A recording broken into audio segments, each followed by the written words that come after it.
돈의 감정.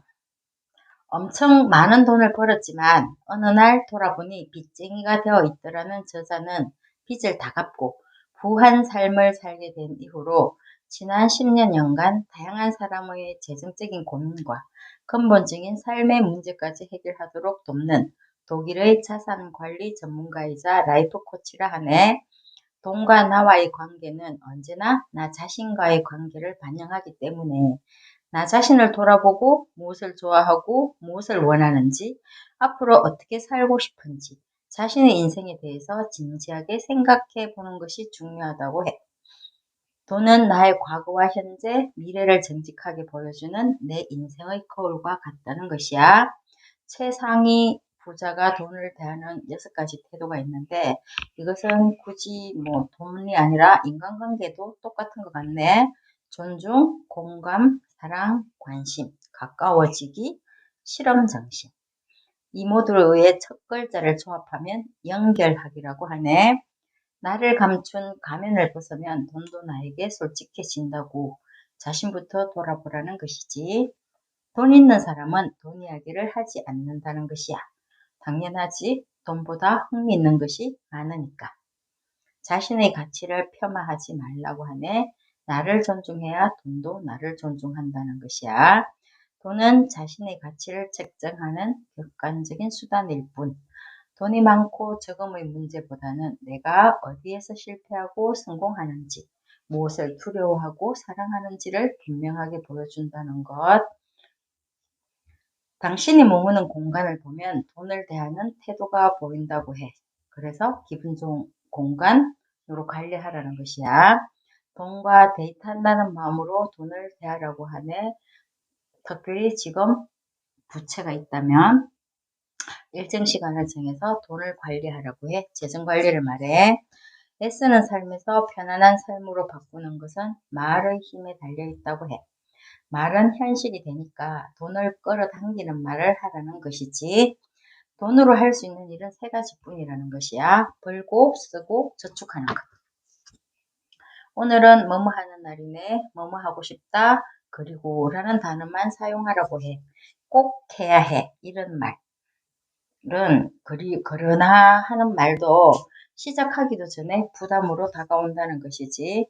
그리고 돈을 밀어내는 모호한 말이 있는데 이런 것도 던져버리라는 거야. 더 많았으면 좋겠어. 너무 모자라. 너무 비싸. 너무 많아. 너무 적어. 내 분수에 이런 말들. 돈과 감정의 관계는 오르락내리락 하는 감정에 따라서 감정적 지출을 하는 경우가 대부분이라고 하네. 그렇지만 감정은 좋거나 나쁘나가 아니라 그냥 그렇게 느낄 뿐이니까 그저 자유롭게 흐르도록 놓아두면 대부분 해소된다는 것이라고 말하고 있어. 모든 감정은 소중한데 부정적인 것일지라도 평정심이 유지되면 자존감도 지출도 안정적으로 된다고 해. 감정에 휘둘리기 전에 평정심 유지를 기억하고 심호흡도 하고 반복적인 질문을 5번쯤 하라고 하네. 이 다음엔 무슨 일이 생길까? 그래서 그 다음에는 하는 등으로 가계부는 단순한 수입 지출만 쓰는 것이 아니라 감정 문제니까 감정적인 지출이 많다는 것이지. 그래서 그것을 쓰라고 하네. 감정적 지출이 4가지 유형이 있는데 부족함과 회피, 중립, 그리고 충만이라고 해.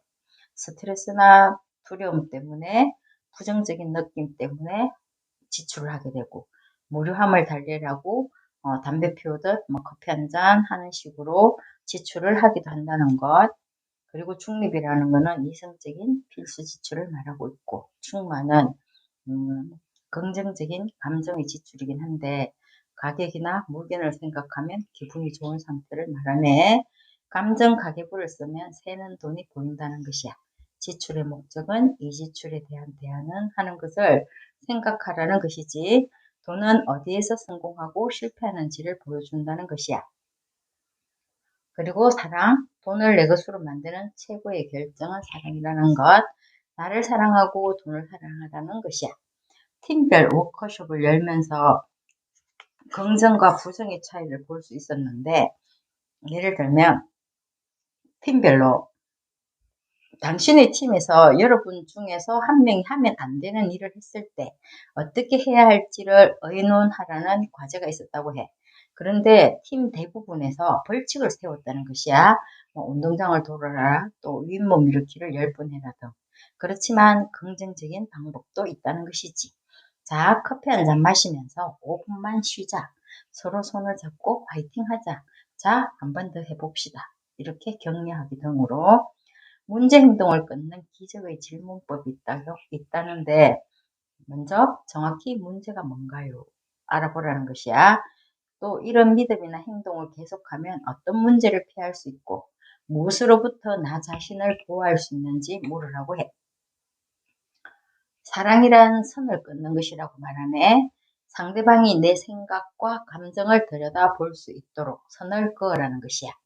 내가 무엇을 좋아하고 무엇을 용납할 수 있는지 또는 받아들일 수 없는지 이렇게 나의 경계를 지키는 것은 다른 사람이 아니라 내 몫이라는 것이야.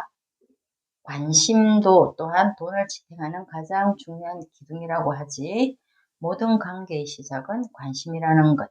돈이 보내는 작은 신호를 무시하지 말라고 해. 번아웃이라든지 만성피로 증후군, 스트레스 대부분 돈이 보내는 신호라고 하네. 돈도 해석하기 나름이다. 그래서 악으로 보지 말라는 것이야. 풍요의 씨앗을 심으라고 하는데 생각과 말과 행동이 씨앗이라고 해. 내가 뿌린 씨앗은 식물처럼 씨앗 자체보다 엄청나게 큰 싹을 틔우고 열매를 맺는다는 것이지. 30배, 60배, 100배로 저축만으로는 부를 이룰 수가 없다고 추가적인 수입을 찾아보자고 하네. 돈의 한계를 짓지 말라고 해. 많을수록 좋지만 구체적인 목표는 필요하다는 것이지. 빚이 있어도 눈덩이처럼 부수듯 갚아가면서 저축은 해야 한다는 것이야. 저축은 자존감을 높이기도 하지만 정서적으로 심리적으로 도움이 된다는 것이지. 빚이 있으면 인생이 자유롭지 못하다는 것을 알면서 돈을 무시하는 말 하지 말라는 것이지. 돈과 가까워지기가 있어 돈이 친구라면 어떤 친구인지 명심하라고 하네. 돈은 더러운 게 아니라고. 주변 반응에 휘둘리지 말라고 해. 솔직한 나 자신과 친해지면 돈과의 관계도 개선된다는 것이지. 나를 감춘 가면을 벗고 살자는 것이야. 뭐뭐 하는 척 하면서 사느라고 피곤하게 살지 말라는 것이야. 기분 따라서 돈에 손해보지 말라고도 강조하고 있어. 일상에서 가장 하기 싫은 일은 아침 일찍 해버리면 하루가 행복하다는 것. 루틴에서 벗어나라고 해 실험 정신을 말하고 있어. 더 이상은 실패는 없다고 선포하라는 것이야. 생각의 선순환. 기어 모델로 설명하네. 생각을 바꾸라는 것이야. 생각하고 감정으로 들어가고 행동으로 나와서 결과로 이어지니까 생각부터 바꿔야 한다는 것이야. 돈에 대한 단어 배치를 부하게 사랑으로 180도로 바꾸면 그래서 돈과 데이터라고 하는 것이야. 저축 의미는 투자라는 것이지.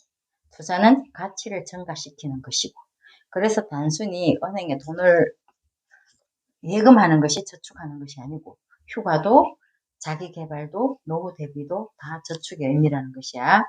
돈의 흐름을 바꾸라고 하네. 전기처럼 흐르는 방향을 정해놓으면 더 잘 흐른다는 것이야. 우리가 원하는 것이 무엇인지 얼마나 많은 돈이 필요한지 더 정확한 목표가 있으면 돈은 더 잘, 더 쉽게 흘러들어 온다고 해.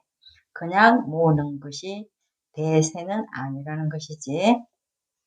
통장 만들기가 있네. 저자는 6개의 통장이 필요하다는데 쓰임에 따른 것이라고 보면 되겠지.